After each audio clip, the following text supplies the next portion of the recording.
आज हम Pacific rim के पार्ट 2 को एक्सप्लेन कर रहे हैं। पार्ट 1 की स्टोरी में हमें दिखाया गया था कि कैसे एलियंस ने दूसरी दुनिया का दरवाजा खोला था और वहाँ से उन्होंने कुछ काइजोस को भेजा था जिन्होंने पूरी दुनिया को डिस्ट्रॉय कर दिया था। लेकिन कुछ हीरोज ने सभी काइजोस को मार दिया था और दूसरी दुनिया के दरवाजे को भी बंद कर दिया था। और आज इस बात को पूरे 10 साल हो चुके हैं और आज से 10 साल पहले जो रोबोट्स खराब हुए थे वो वहीं पर मौजूद हैं। और अब हमें ऐसे लोगों को दिखाया जाता है जो रोबोट्स के पार्ट्स को चोरी करते थे और उन्हीं लोगों में से हमें जेक को देखते हैं। जेक कोई और नहीं बल्कि मार्शल का बेटा था जिनको हमने देखा कि उन्होंने काइजोस से लड़ते हुए खुद को सेक्रीफाइस कर दिया था। लेकिन मार्शल का बेटा जेक उनसे बिल्कुल मुख्तलिफ था। वो खराब रोबोट्स के पार्ट्स को चुराता था क्योंकि इस दुनिया में कुछ लोग अभी भी ऐसे थे जो अपना अपना रोबोट्स बनाना चाहते थे। और अब जैक कुछ लोगों को रोबोट का खास पार्ट बेचने लगता है, लेकिन जेक के पास वो पार्ट मौजूद नहीं था, इसीलिए वहाँ पर वो कुछ लोगों को धोखा देकर भाग जाता है। और जब जेक भाग रहा होता है तो वहाँ पर वो देखता है कि एक लड़की है जिसका नाम अमारा था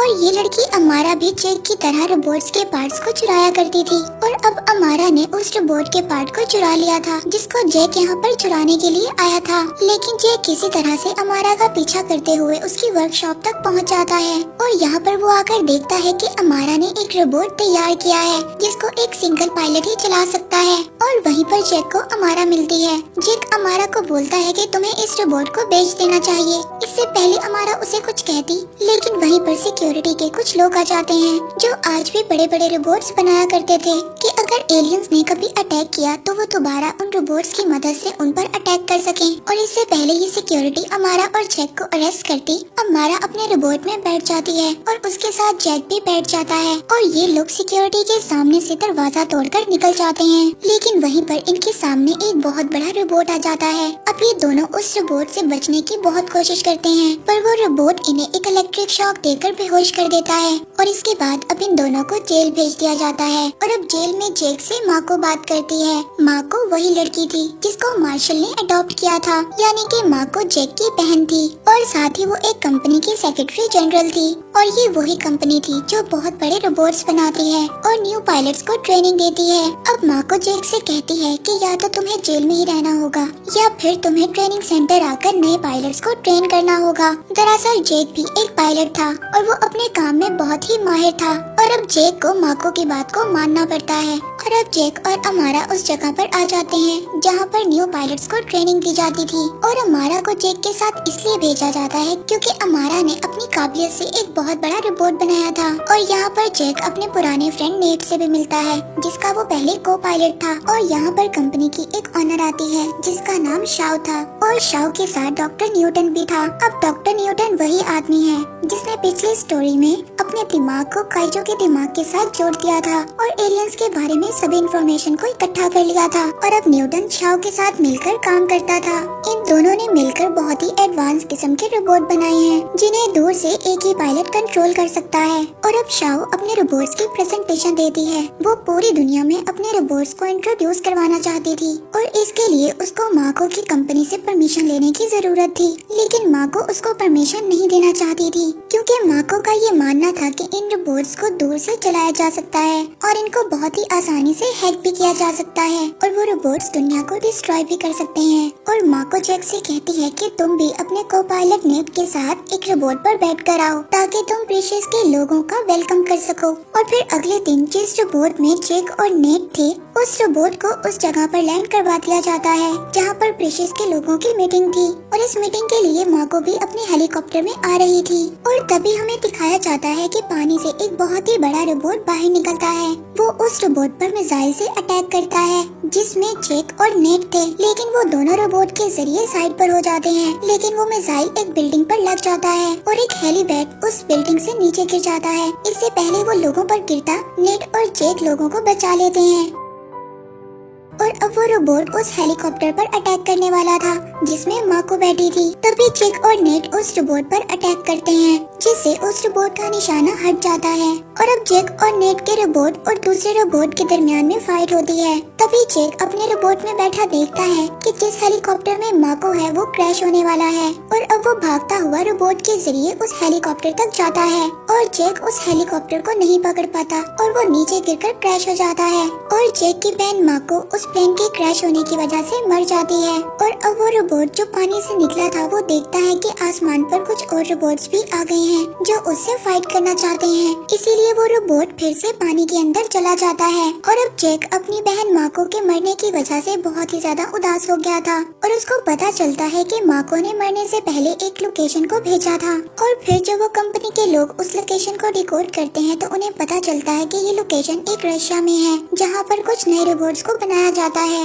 और दूसरी तरफ हमें शाओ कंपनी को दिखाया जाता है जो अपने रोबोट्स को पूरी दुनिया में इंट्रोड्यूस करवाना चाहते थे और अब उन्हें इस बात की परमिशन भी मिल जाती है, पर अभी इन्हें अपने रोबोट्स को पूरी तरह से तैयार करना था। इसलिए शाओ न्यूटन को ये ऑर्डर देती है कि उसे 48 घंटों में सभी रोबोट्स को तैयार करना होगा और अब न्यूटन सभी रोबोट्स को वहाँ पर तैयार करने लगता है। और यहाँ पर हमें न्यूटन के बारे में एक बात पता चलती है कि उसके पास आज भी एक काइजो का दिमाग है जो कि पूरी तरह से एक्टिव है और आज भी वो काइजो के दिमाग से अपने दिमाग को जोड़ता है ताकि वो एलियंस के बारे में ज्यादा से ज्यादा इंफॉर्मेशन को कलेक्ट कर सके। और दूसरी तरफ हमें जैक और नेट को दिखाया जाता है जो अपना रोबोट लेकर उसी लोकेशन पर आ गए थे जिस लोकेशन के बारे में माको ने उन लोगों को बताया था, यानी कि वो लोग रशिया में आ गए थे और ये जगह बिल्कुल ही वीरान थी, यहाँ पर कोई भी नहीं था। इससे पहले वो लोग कुछ समझ पाते और यहाँ पर वही रोबोट आ जाता है जिसने माको को मारा था और यहाँ पर दोनों के दरमियान फाइट स्टार्ट हो जाती है और यहाँ पर जैक और नेट का रोबोट उस रोबोट को मार देता है और अब ये लोग उस रोबोट को देखना चाहते थे कि उस रोबोट को कौन ऑपरेट कर रहा है।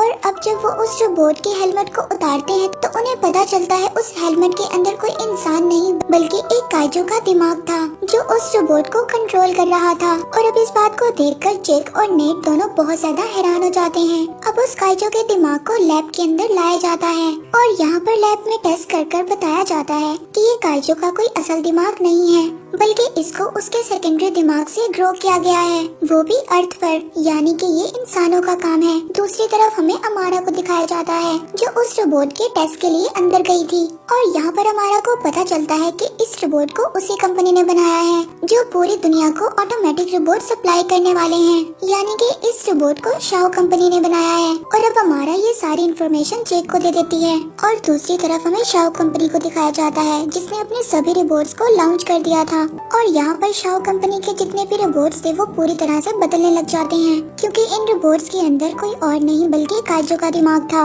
और इन रोबोट्स को काइजो का दिमाग कंट्रोल कर रहा था।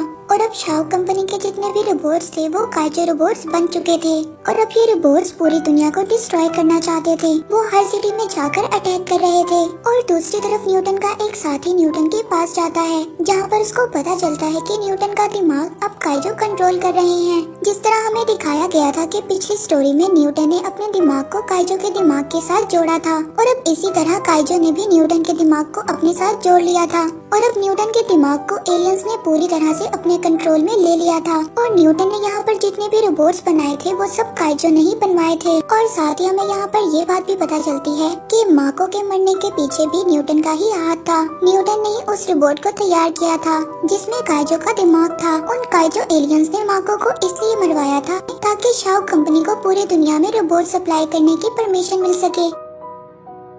और अब न्यूटन का साथी उसको सारे रोबोट्स को डीएक्टिवेट करने के लिए कहता है लेकिन न्यूटन अपने साथी को मना कर देता है। तभी वहाँ पर शाओ कंपनी की सीईओ शाओ आ जाती है। वो उसको गन से फायर करने लगती है लेकिन न्यूटन अपनी जान बचाकर वहाँ से भाग जाता है। और अब शाओ और न्यूटन का साथी दोनों मिलकर उन रोबोट्स को डीएक्टिवेट करने की कोशिश करते हैं। वहीं दूसरी तरफ रोबोट्स को दिखाया जाता है जिनके अंदर काइजो का दिमाग फिट है। वो पैसिफिक ओशन में जाकर उसी होल को दोबारा से खोलना चाहते हैं। दरअसल वो दूसरी दुनिया का दरवाजा एक बार फिर से खोलने की कोशिश कर रहे थे ताकि एक बार फिर से काइजो एलियंस इस अर्थ पर आ जाएं।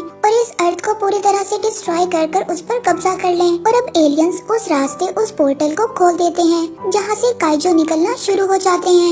वहीं दूसरी तरफ शाओ और उसके साथी को दिखाया जाता है जो दोनों मिलकर उन रोबोट्स को डीएक्टिवेट करने की कोशिश कर रहे थे और अब शाओ इसमें कामयाब हो गई थी। जो पोर्टल खुल रहा था वो बंद हो जाता है, वो रोबोट्स डीएक्टिवेट हो जाते हैं। लेकिन उस पोर्टल के बंद होने से पहले ही इस अर्थ पर 3 काइजो आ चुके थे और ये तीनों काइजो एलियंस बहुत ही ज्यादा खतरनाक थे और ये तीनों एलियंस जापान में ज्वालामुखी की तरफ जा रहे थे। और न्यूटन का साथी इन सबको बताता है कि अगर काइजो का ब्लड उस ज्वालामुखी में गया तो वहाँ से एक जहरीली गैस पैदा होगी और अर्थ पर रहने वाली हर वो चीज जो सांस लेती है बिल्कुल खत्म हो जाएगी और इसी तरह एलियंस पूरे अर्थ पर कब्जा कर लेंगे। और अब इन लोगों के पास 4 रोबोट्स बचे थे, लेकिन ये रोबोट्स पहले की तरह नहीं थे, ये कुछ ज्यादा ही पावरफुल थे क्योंकि ये रोबोट्स अब उड़ भी सकते थे। अब चारों रोबोट्स उस जगह पर पहुंच जाते हैं और अब रोबोट्स काइजो से फाइट करना स्टार्ट करते हैं। और ये सभी रोबोट्स इतने ज्यादा एडवांस थे कि ये काइजो को अपने सामने कमजोर कर देते हैं और अब यहाँ पर सभी काइजोस हार गए थे। और जब न्यूटन इस बात को देखता है कि सभी काइजोस हार गए हैं तो वो कुछ रोबोटिक पैरासाइट काइजोस की तरफ भेजता है। ये छोटे छोटे रोबोट्स थे जो उन काइजो एलियंस को एक साथ इकट्ठा जोड़कर एक बहुत ही बड़ा काइजो एलियन बना देते हैं। और अब ये काइजो एलियन इतना ज्यादा पावरफुल था कि ये तीनों रोबोट्स का बहुत अच्छे तरीके से मुकाबला करता है और ये सभी रोबोट्स को डैमेज कर देता है। और अब वो रोबोट जिसमें जैक और नेट थे उस रोबोट को भी ये बुरी तरह से डैमेज कर देता है और नेट इस रोबोट में बुरी तरह से इंजर्ड हो जाता है। इसीलिए जैक अकेला इस रोबोट को नहीं चला सकता था और इसीलिए अब जैक का साथ देने के लिए अमारा आ जाती है। लेकिन जैक और अमारा के रोबोट में इतनी ज्यादा पावर नहीं थी कि उनका रोबोट उड़ सके। और दूसरी तरफ काइजो एलियन जो कि लगातार उस ज्वालामुखी की तरफ बढ़ रहा था, तभी दूसरी तरफ शाओ एक ऑटो रोबोट को कंट्रोल कर भेजती है जो हमने मूवी के स्टार्ट में देखा था, जो रोबोट अमारा ने बनाया था। उस रोबोट के पास एक थ्रस्टर था जो कि आसमानों की ऊंचाइयों तक पहुंच जाते हैं और अब ये लगातार काइजो की तरफ जा रहे थे जो ज्वालामुखी की तरफ जा रहा था। और अब इन लोगों को अपने रोबोट को एक बॉम्ब की तरह यूज करना था। इससे पहले अब जैक और अमारा काइजो से टकराएं, उन्हें एक पोर्ट में बैठकर वहां से निकलना होगा, लेकिन उनका पोर्ट पूरी तरह से जैम हो जाता है। और दूसरी तरफ काइजो जो ज्वालामुखी तक आ गया था और उसको उस ज्वालामुखी तक जाने के लिए कुछ ही वक्त लगना था। और जो अमारा का छोटा रोबोट था, जिस रोबोट ने अमारा और जैक के रोबोट को कंट्रोल किया था, वो इनके रोबोट के अंदर एक होल कर देता है जिससे अमारा और जैक उस रोबोट से बाहर आ जाते हैं और इनका रोबोट एक बॉम्ब की तरह काइजो से टकरा जाता है जिससे एक बहुत ही बड़ा ब्लास्ट हो जाता है और काइजो उस ब्लास्ट से मर जाता है और जैक और अमारा दोनों सेफ थे। वहीं दूसरी तरफ न्यूटन जब देखता है कि उसका प्लान पूरी तरह से खराब हो गया है तो न्यूटन प्लान बी एक्टिवेट करने की कोशिश करता है। तभी पीछे से नेट आ जाता है जो कि उसे एक पंच मारता है जिससे न्यूटन बेहोश हो जाता है। अब ये लोग न्यूटन को अपने कब्जे में ले लेते हैं और न्यूटन का दिमाग अब भी एलियंस के कब्जे में था। वो न्यूटन के जरिए इन लोगों से कहते हैं कि हम लोग तुम्हें नहीं छोड़ेंगे और हम लोग दोबारा आएंगे, हम एक बार फिर से इस अर्थ पर अटैक करेंगे। और अब जैक न्यूटन से कहता है कि उन्हें कहना कि एलियंस को हमारे पास आने की जरूरत नहीं पड़ेगी, इससे पहले ही हम काइजो एलियंस को मिटा देंगे। और इसी के साथ ये मूवी यहीं पर एंड हो जाती है।